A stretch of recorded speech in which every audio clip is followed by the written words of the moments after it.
Me. I have this ugly brown uniform on, and yes, I work for the USfw Wildlife Service.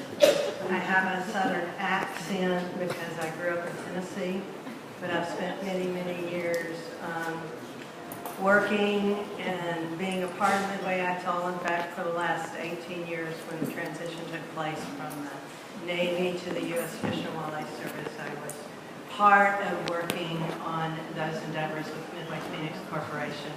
I left the Fish and Wildlife Service, or not the Fish and Wildlife Service, but I left Hawaii for a while, the last 3 or 4 years. And something brought me back. And what brought me back was a position that I had always dreamed about. And I'm now the Visitor Services Manager for the U.S. Fish and Wildlife Service at the, I know a long name, Papahanaumokuakea National Monument, that now includes the Battle of Midway National Memorial and of course, Midway Atoll National Wildlife Refuge. I took that job because I love Midway. And I love it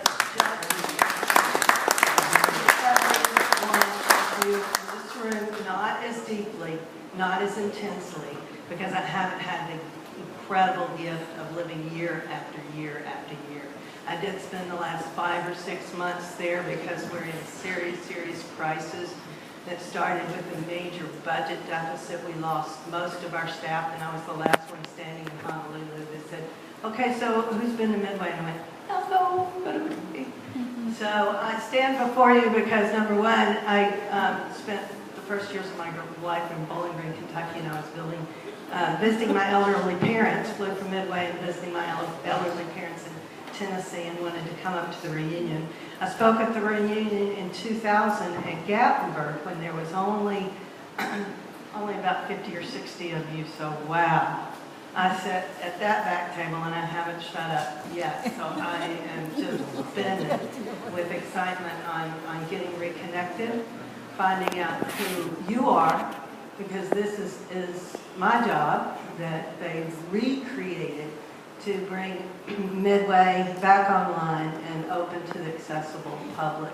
One of the reasons I took this job was because who they hired for the refuge manager, Dan Clark, wow, a veteran himself, commander for the U.S. Coast Guard on the side, as well as being refuge manager for Midway Atoll. And he said, Ann, will you be a part of my team? And I said, only if you're going to open that window to Midway, I'll be a part of your team.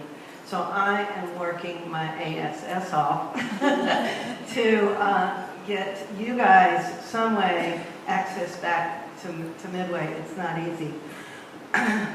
Now here's my speech. My name is Ann Bell, and I'm the Visitor Services Manager. That's again for the New Marine National Monument and comes to the Battle of Midway National Memorial.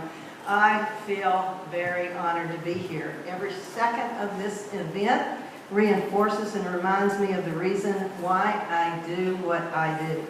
When I was in middle school in Knoxville, Tennessee, I will never forget that my very first oral report was in front of the whole 7th grade class on a topic I personally selected, and guess what that was called? The Battle of Midway. Here I was, a Tennessee girl in the hills of Tennessee. Because I was so nervous, you bet I knew that battle inside and out. It's been a part of me ever since, and I'm not a spring chicken anymore. I'm looking at 60. I'm therefore humbled to be standing in front of you amongst the living legends of the Battle of Midway itself, as well as the veterans and their families that have continued to protect that critical location for another 60 years after. The Fish and Wildlife Service has done what it can do with its available resources and means to preserve this place of world-renowned historic, cultural, and natural significance. And I want to say that I don't own Midway Atoll National Wildlife Refuge. Fish and Wildlife Service doesn't own Midway Atoll National Wildlife Refuge. The American public owns Midway Atoll National Wildlife Refuge. And if I can't make that connection, then I basically need to pack my bags and go home. But that's why I'm here to say I'm the last person who owns Midway. It belongs to you. The staff on Midway asked me to present this, wait a minute, sorry. A place you are fully aware of course, is like no other. I therefore look forward to working together to explore ways to make Midway accessible to the general public and to protect its tangible and intrinsic values. The staff on Midway asked me to present the certified flag of the United States of America that was flown over the Battle of Midway National Memorial at Midway Atoll National Wildlife Refuge, Battle of Midway National Memorial, Papanemocook Marine National Monument, and those in honor of those attending the 2014 Midway reunion in Glasgow, Kentucky. Signed by Midway's new refuge manager and veteran himself, Dan Clark, on May 5th, 2014. I know Dan really wanted to be here. He personally pulled me aside and said, Ann, I'm doing all I can to get out of Midway. He could not. I said, don't worry.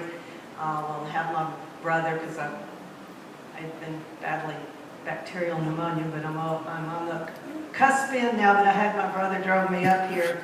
Dan could not make it because of several medevacs and emergencies that were happening on Midway, but he certainly tried. As they say in Hawaii, mahalo nui loa, especially to the Battle of Midway veterans. From the depths of our heart for your sacrifice, service, and for sharing your stories, as you are the only original reporters left in the world today that can tell the next generation what really happened. My book report meant nothing until my feet landed on Midway, until I spent weeks of times with people who were actually veterans of the Battle of Midway. Did I really get it? Again, thanks so much for letting me be part of this gathering. I'm honored, and I am really, really humbled to be here with you. Thank you so much, and I would like to present the flag to the organizer of the banquet. Is that you, Lisa, or is that Mike? Mike.